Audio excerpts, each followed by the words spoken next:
Conversations. I'm your host, Lamont. We talk about everything from religion to politics. And today we have a real sensitive issue. We're talking about domestic violence in the gay community. And y'all, today we have a special guest, Teasy from Hey Stormy Show. What's going on? How you doing? I'm doing pretty good. What's going on, Stormy? I was on the show the other day. We had a good time. We talked about unspoken domestic violence. Y'all, it was a good show. And then I also have a friend of mine, Mr. What's going on? What's going on? How you doing? I'm doing pretty good. Now, what's the name of your show again? It's called the Juicy Talk Show. The Juicy Talk Show. Now, if I'm not mistaken, it come on right after Hey Stormy Friday nights at 9. 9 p.m. to 11. Yeah, I need to check it out. Y'all need to check it out. Y'all, today we have a real sensitive issue that's going on. A lot of people avoid it because it's embarrassing to some. Some people keep it silent because of fear. But we're going to talk about domestic violence in the gay community. Now, I have a lot of backlash because a lot of people are saying, why are you talking about things that's going on in the gay community? Well, I talk about it because it's things that's going on in the world. Right. You know, and the gay community is not, let me see what word I'm going to use, exempt from domestic violence.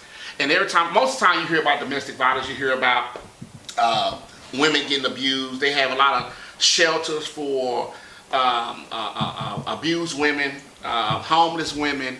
They have a lot of different programs set up to help women that's running for their lives with their kids.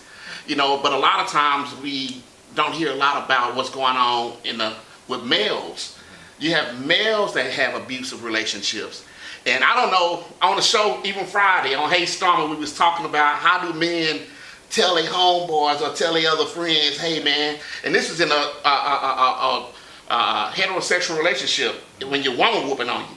You know, how do you tell your friend, your best friend, hey, my girl, she keep hitting me, man. you know, how do you do that? You know, and we make jokes about that, but it's people who really experience these things. So today we want to focus not on the normal or our norm. We want to focus on what's going on inside the community next door. You know, what's going on with domestic violence in the gay community. Now, I was always taught as a gentleman, my mom raised me, and she told me to be a gentleman, and ladies always first. And I'll say that's garbage. Okay, now, so we have Teasy with us. Yes. And Teasy, I heard a piece of your testimony on the show. And we had a show several months ago, I forgot what episode, probably episode 1 or 2, and we talked about if pain could speak. We talked about sexual abuse, and I just heard a glimpse of what you spoke of on the show about what happened when you was growing up. And if you don't mind sharing, since we talk about everything on this show, and Hey Stormy, I know they talk about everything on that show. Y'all, it surprised me. I was shocked. Now I do conversations, but on Hey Stormy, I was like, for real. Wow, I need to come back on this show ready, you know. So, if you don't mind sharing a little bit, Teasy, before we go into domestic violence, did you ever experience any sexual abuse or any kind of abuse growing up? Yes, actually, from kindergarten to 7th grade. Okay. I was molested by my father. Okay, your natural father. Yes. Okay. Now, I've heard a lot of perversion going on in families. I stay in Louisiana most of my life, and this is not going off on Louisiana. So all my Louisiana people, but it's a lot of stuff go on down south in Louisiana. So I grew up around a lot of incest, you know, and a lot of incest happen, and people are silent about it. You know, they're quiet. How do you tell somebody that, hey, this is what daddy doing, or this is what my uncle doing, or my brother, or whatever, or my mom, you know? So how did you deal with that as an adult now? You look like you're probably 25. Thank you. To be lying. You know, I use this cream. So what happened? How did that get exposed, if it ever got exposed? Well, it's a funny story, now when I think about it, because a lot of people think that, oh, the first time I stated something, then, oh, it just got resolved. That's not actually happened in my case. Okay. I remember watching the after school special. Remember after school specials? And it was I'm gonna talk about age now. Yeah, okay, yeah, okay. You talking about what? No. Well, it was a movie, an after school special called Something About Amelia. Okay. And Ted Danson was actually in this movie, and he was molesting his daughter. Well, I was in the second grade, and I seen this movie, and I went back to school, and I told a teacher. And the teacher called my mom and my grandmother. Well, they came to the school to get me. Well, my mom didn't believe me. And so she thought something was wrong with me. And so she kept asking me every day over the course of 3 days, did it happen, did it happen, did it happen? So for me, I started thinking, okay, well, then I lied, because by that time, the third day, she told my dad. And he came home and he beat me. So I said I lied. So they sent me to all these psychiatrists and everything. And so it wasn't until 7th grade, my mom had, I guess, some vision or something where she came home and she seen him on top of me on the floor. So she pulled me out of school and she was like, I'm not getting this vision just for nothing. And so she said, tell me, I'll protect you. I didn't want to say anything. So I'm like, you didn't protect me the first time, But she was like, tell me, just tell me. She's like, I will take you out of this situation. Just tell me. So I finally told her. And when I told her, she believed me at that point. This time. She believed me at that point. Now after the beating, did it still continue? Yeah. Okay. Yeah, it progressed from that point. It went from just touching and just rubbing, and then it went out to pull out. Okay. Now, how did that affect you through your teenage years? And when it comes down to relationships, when it comes down to picking who you like or who you run from, how did that affect it? Well, I had a boyfriend. I had the same boyfriend from 8th grade to my sophomore year in college. And that worked? And it worked. I don't want my daughter to hear this, but go ahead. I mean, it worked, but I didn't have sex. Okay. And so, and I was afraid of sex. I was afraid of penetration. I was afraid of all of that. So the only thing we did was kiss. And he understood that. Did he know about the molestation? Yeah. Okay. I've never been ashamed of telling anybody. Because I felt like by me speaking up and telling somebody, then it would probably either help them if they have a family member or help someone else. So I've never been ashamed to tell anybody. Okay. So you and the guy, y'all made it. Did y'all make it after that? Because years of kissing, that kind of, that get old. Correct. He done went through puberty, everything, and he's just like, man, I got hair under my arm, and Yeah, he actually cheated on me with, at the time, my best friend, and she... Your best friend said, I'll do more than kiss. Yeah, so... best friend. So it is what it is. I understood. I was still pissed because I dropped out of college to come home to be with him, and I walked in and seen them. You busted him? Yeah. You didn't remember your mama dream? But it affected a lot of my relationships, even afterwards, because I was still mentally processing everything. Just me trying to put my foot in your shoe, I'm thinking that you probably already had trust issues because dad done violated it, and then this dude, and that added to whatever you already had going on, so how that affect now the relationship? Because today we're talking about domestic violence in the gay community, and then I always get this mixed up, the letters. I think I'm kind of dyslexic. So I know it's the LBGT community. LGBT. TQ. Okay, now who? TQ. TQ. Yes. Now what is Q? Queer. They just added that. Is that 2018 Well, upgrade? it's a couple of other letters now. Yeah, we got A and I too. What's A? A and I. Hold on. So let's go down the line. I'm trying to guess the A and that. I don't want to. What's A? Asexual. What is asexual? Hold on. Y'all need to talk to me for real. What's asexual? I'm not an asexual, so I can explain it. I can't explain it. Can somebody kind of give me a little You know what? Hey, the extra alphabet surprised me, and hey, So what's the I? I just I don't know. I don't know. Oh, intersexual, I think is what it is. It's new to us too. It's new. They add on extra alphabet. So when we did a segment on it, then we started looking at them. I was like, where all these alphabets come from? Wait a second. I thought we just stopped at, the T. I thought queer was just like a name they called somebody that was gay. What is queer different? A different preference? I'm actually surprised because me growing up, to call someone queer was offensive. Yeah, it was like a name. It's like you calling them, Yeah. But and now it's okay. Okay. Yeah, but it's for not certain okay. people, it's not okay for me. Okay. See, they trying to bring confusion now. Because I didn't know it was a Q, an I, and an A. I thought it's too much for me. I already get so confused. Yeah. But, but y'all don't mind me saying gay community, though. No. Because, it'll be LJ,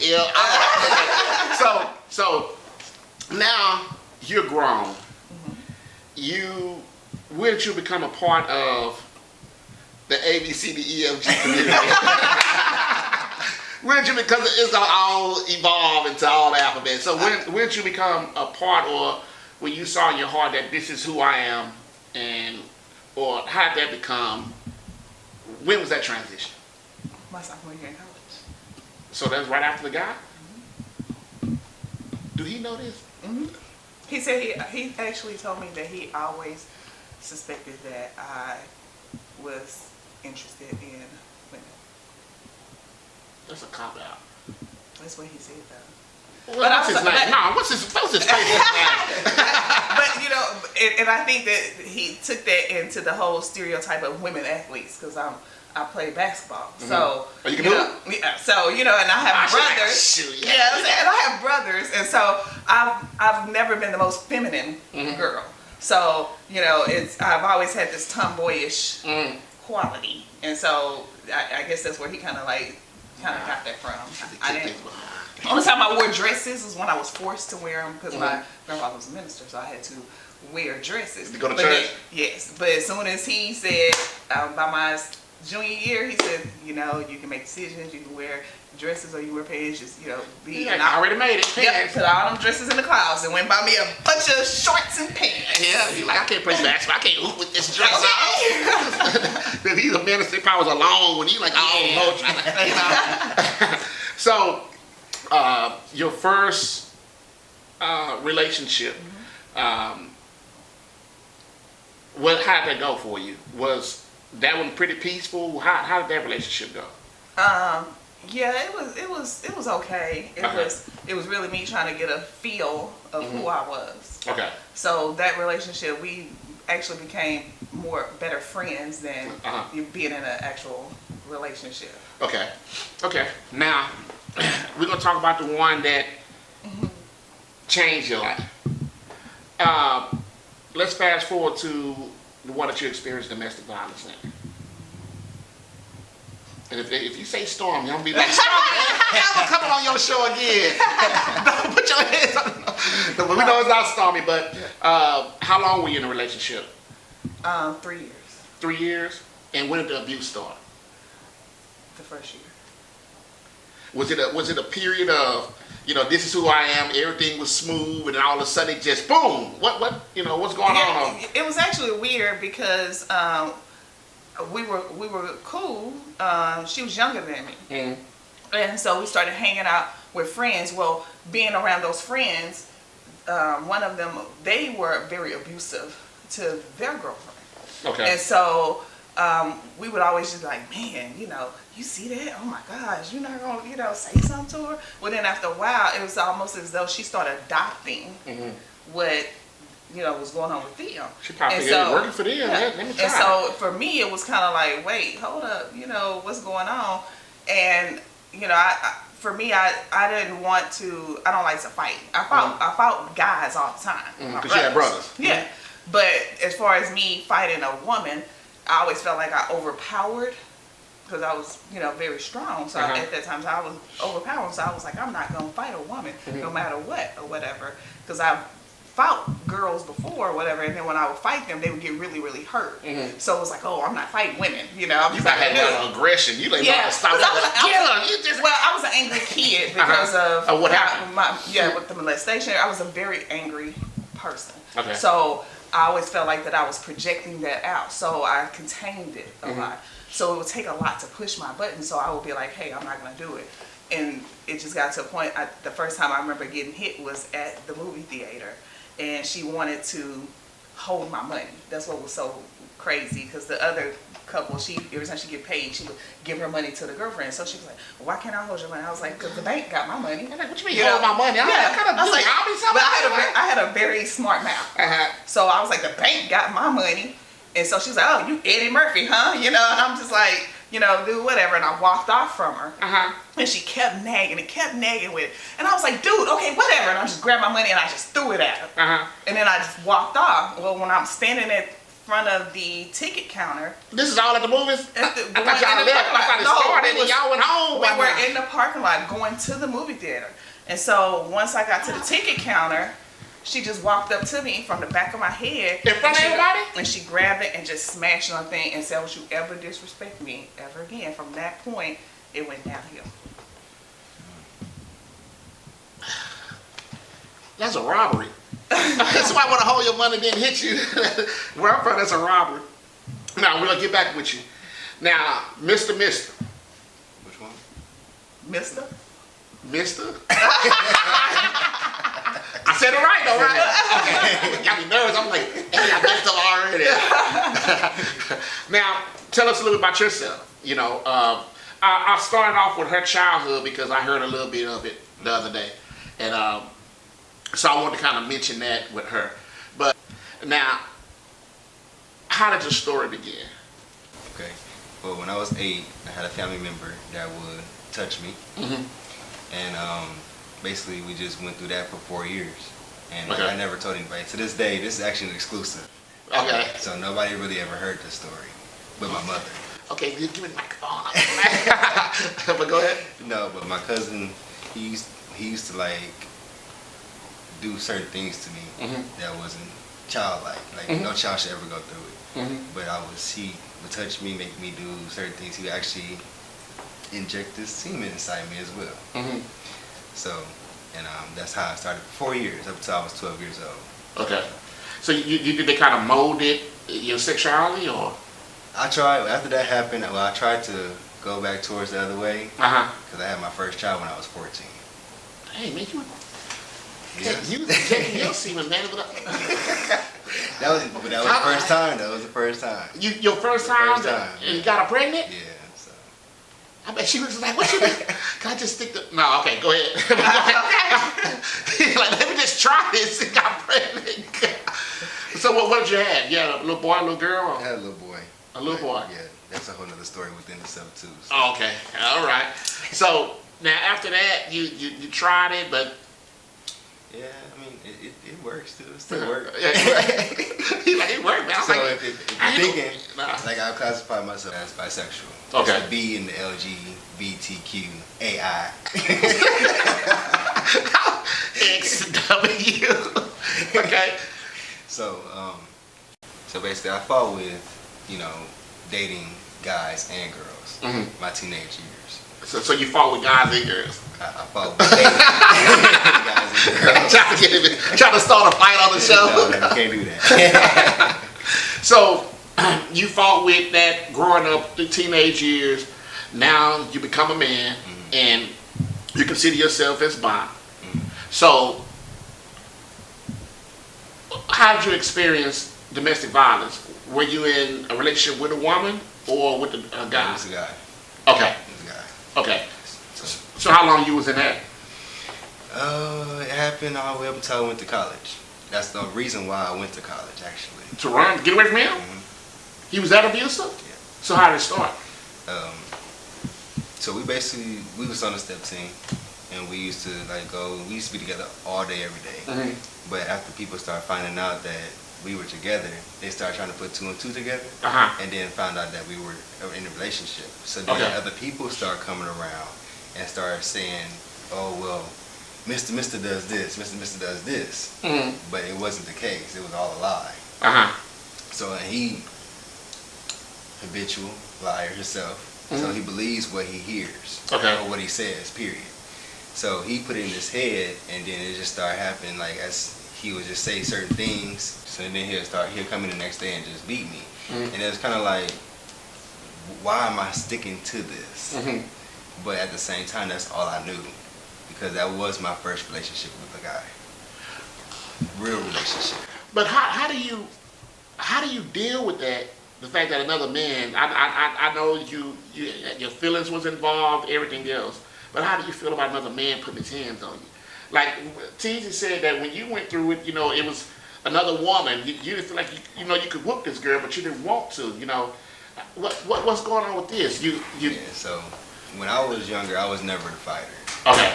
I was the peer mediator. I want to get everything taken care of. Okay. Everybody, be good, be cool. Okay. So I was never the fighter. So when he came about in my life, that's when I started moving towards fighting a lot. What was he openly gay, or was he just one of those, I guess, kind of like he was okay long as that nobody knew about it? I don't think people just knew like that, but he was kind of flamboyant, so Okay. Everybody could see it. Okay. So Okay. And because the thought of me, I'm just not the kind of person. I was a fighter. And I just can't see. Well, I can say that, but I done had a female swing at me a couple of times, so I can't say I'll fight back, because when you have feelings for somebody or you're in love with somebody, it's totally different.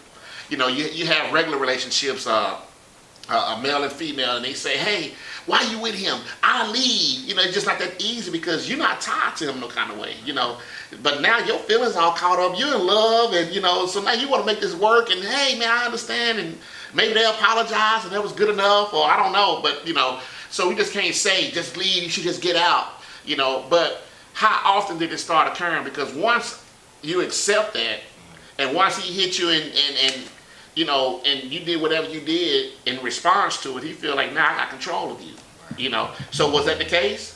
it didn't happen too often in the beginning. Like I said, we was doing this for like 4 years. Okay. I was 16. 3 years, because I was 16. I went to college when I was 18. Okay. So yeah, it didn't happen that much, but it happened enough. Okay. And now, can you imagine being a teenager experiencing this? Now, I know some adults that deal with it. Now, this is why I explain to my kids, and I could be wrong, but I explain to my kids that you don't get into a relationship till you're 30. Ooh-wee.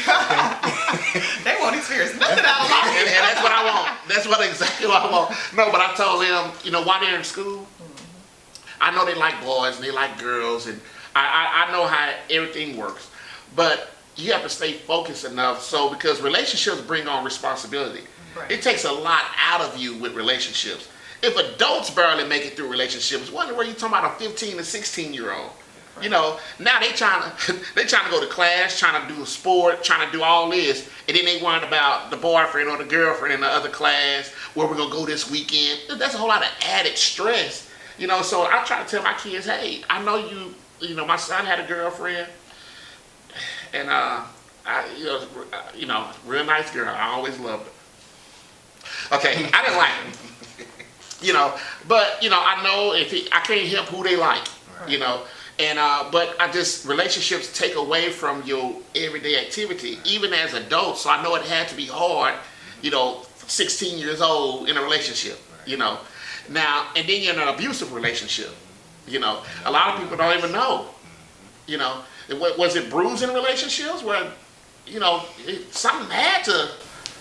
Well, I would say I never seen blood, because if I would have seen blood, it wouldn't have been no abusive relationship like that then. Okay. Because I don't like to see blood. I don't like to see blood, throw up, snot, none of that. Okay. My kids already know. Y'all throw up, you gotta clean that stuff up. We'll break that fever and you clean it up. So, you said you had to go to college to get out of it. So, you just moved out of state, or what school you went to? Well, I went to University of Southern Indiana. Dang, man. Yeah. Mister, you went kind of far. Yeah. Okay. No, I'm from Indiana. Oh, are you? Yeah. Okay, then how you got down there? Oh, that's another story. That's another story. I got a story for days. I'm like, okay, man, this is gonna be interesting. Yeah, You know? so I went to college when I was 18 in Indiana. I mean, that was the only way that I knew that I couldn't escape from this situation. Did he ever try to come after you, or? No, it was 6 hours away. He had no car. Now, as an adult, did you ever see him again, or I just seen him in December. on the pass by, or? Yeah. But see, it's not like it used to be. You know, we done got older, we done matured. So he's not on the I'm gonna fight you type level anymore. Because he understood what he been doing to people. Right. So he's seeing that now. So how do he live his life? He live his life as a bisexual, a gay male? How he live his life? I would call him gay. Okay. He's just gay. Yeah. He would never dated a girl like that. So is he an I, A? Like the G. So, in dealing with domestic violence, so both of you experienced this, and like I told you on the show, the Hey Stormy show, I spoke about being raised around domestic violence, and I told my son on the way home, I remember the sound of abuse. You know, I remember coming home and my mom and dad and they're arguing, and she had a mouth, and she still do. And if you get real quiet, you can hear her on the other side snoring. And but she had a mouthpiece. She'd go off and she'll yell at him because he did something stupid, probably cheated or whatever he done, you know. And then it always end with abuse. You know, it end with him hitting her crying and her screaming. And I just remember that. You know, I used to try my best to ignore that sound because it affected me. As an adult, I said, you know, or as a child, I used to always say, when I grow up, you know, I'm not going to be in this. And I'm not going to be in that, you know. So after y'all came through this experience, how did it help you with the other relationship, if y'all ever been in any other relationship? I don't want to just put y'all out there like y'all been in several, you know. I have been in several. Oh, okay. I've been in several. So how did it help you with what to look out for? Because we had these different signs that you spoke about the other day, about some of the signs to be aware of. What was one of the signs? One of them was they manipulate your emotions and make you feel guilty. Okay. The other ones is that they would isolate you from your family and your friends. Okay. Did you experience that? And Yeah. well, it was kind of good that you got away from those other friends that influenced her, because that's what messed her up, you know. But how did you know, y'all deal with that, with the isolation? You were still in school, correct? Okay. So how did y'all deal with it? You know, with the signs of it, the isolating you, the belittling you, and stuff like that. For me, as I was stating on the show about the spirit of discernment, you know, everybody has it and they ignore it. I ignored it. I was the one that always tried to look for the good in people. And so I made excuses. And so I still, even though I would see the red flags, I still did not pay attention to them, because for me it was like, but I know that they're this type of person because that's who I fell for, you know, so I'm going to keep on, you know, and maybe if I just shut my mouth up a couple of times, because I got a mouthpiece, you know, so I'm like, if I don't say a couple of things, then maybe it won't trigger. Yeah. So let's try not to do any of their triggers. Okay. So I made a lot of excuses. So for me, unfortunately, I did not learn how to actually start paying attention to me and really truly at that point loving me and taking myself out of certain situations until, unfortunately, it's only been about 2 years. 2 years. Well, 2 years is a time. You know, at least you got out of it. Yeah. Because now, if I'm not mistaken, you said that when you did start fighting back or defending yourself, it started getting, the violence increased. Correct, it escalated. You know, so I guess some people who feel I'm gonna punch them back. You know, some of these nuts crazy. You know, and that kind of get them aroused. They, oh, you gonna hit me? You know, so it's on now. You said weapons came out. Yeah, it got to the point where I got tired. And I was irritated already from that day, and something just triggered, and I was like, you know what? Today is not gonna be the day that I'm gonna get whooped. I'm gonna show her who I am. And so I put on sneakers, put on some shorts, put on a t-shirt, you know what I'm saying, get ready. I went in there and she was just like, oh, really? You know, and I just was like, you can't whoop me. I've allowed it. And so it was like, what? Wow, And so she jumped up to fight. Yeah, she jumped up to fight. And then I fought her. And so at that point, she knew that she couldn't whoop me. So then at that point, when she would get angry, instead of her swinging, then she would go get a knife, get a gun. She's pulled a gun on me, and then turn around and threaten to pull it on herself in my face. And I've had to talk her down. She pulled the final time when I finally got out of it is when she did stab me 3 times. She stabbed you. And laying on the hospital bed, my grandfather came in there to talk to me because He's a preacher, right? I always had the mindset, I always had an attitude anyway. So for me, it was, I didn't care whatever came, whatever God brought my way. I don't care if I live or die, whatever. You know, that was just my mindset. Just gangster. Yeah. And then when he came in there and I was laying on the bed, and the doctor said I already came out of there and told me that I was lucky because 2 centimeters to the right, it would puncture a major artery, and 1 centimeter to the left, it would have punctured my lung. So they kept saying I was very lucky. So my grandfather asked me at this moment, you laying here, you've been through so much in a little time. Do you want to live or die? And I just broke out in tears, and I was just like, I want to live. You probably need that too. Yeah, I want to live. You know, you tell me that you land up looking at the ceiling like, I really want to live. I want to live. And so at that moment is when I got it. That's good. That's good. And we know you got out, you know, by going to college. Well, I got out at 18, but that was just that turned into something else, stalking and all that other stuff. That's what I left from at 18. But So he started stalking you, and oh my gosh, like I could never be in nobody else's relationship. because he'll show up, he'll pop up. You're just like, man, what the Like, world? how is you here? Like, why are you here? Like, I'm not with you. So he was real controlling. Yeah. So I don't think I dealt with the isolation part of it. I think I dealt more with the manipulation. Okay. Like, he always tried to manipulate me, stalk me. Like, she said her girlfriend or the girl tried to shoot her. Well, he also tried to shoot me. So, I mean, I dealt with more of that. And then it was one time that we were in the bed together, and this is at my house, my mom's house. And it was dark, pitch black dark, and we have a fire. What is it? Fire alarm? Fire alarm. Yeah. And it had like a little red dot on it, but it had 2 red dots. And he looked at me. He was like, "You see those 2 red dots? Those are demons watching you." And I'm like, "Really? I'm trying to go to sleep." I'm like, listen, man, we landed here with no shirt on. And you sit here talking about a demon. Right. But it was him. So once he said that to me, I'm like getting so upset at this point because I had to be at school the next day. So he did something, and he got up and he like came in my face around the bed, came in my face and was like, blah, blah, blah, you need to quit doing this, quit doing that, you a liar, you a cheater, blah. I'm like, dude, I don't do none of that stuff. Yeah. So I just got so upset to the point where I was just like, pow, I just hit him dead in the stomach. He lost all his breath. And he just fell back like, and I was like, and that was really the last time he really put his hands on me, and I didn't fight back. So after that, we would always fight. You had to fight. You had to fight after that, because now it's like, you know, I'm gonna hit him. You know, we did talk about that on Stormy's show. He was like, hey, if you go ahead and punch him back, maybe they'll leave you alone. But I guess in some cases it escalates. Yeah, and a lot of people think that it solves it if you punch them back, you show them who you are, and then they won't do it no more. In some cases, I know some people that works for them, and then a lot of cases it don't. It didn't in my case. Yeah, it just escalated more, and we just start fighting more, and then not to mention he started stalking more.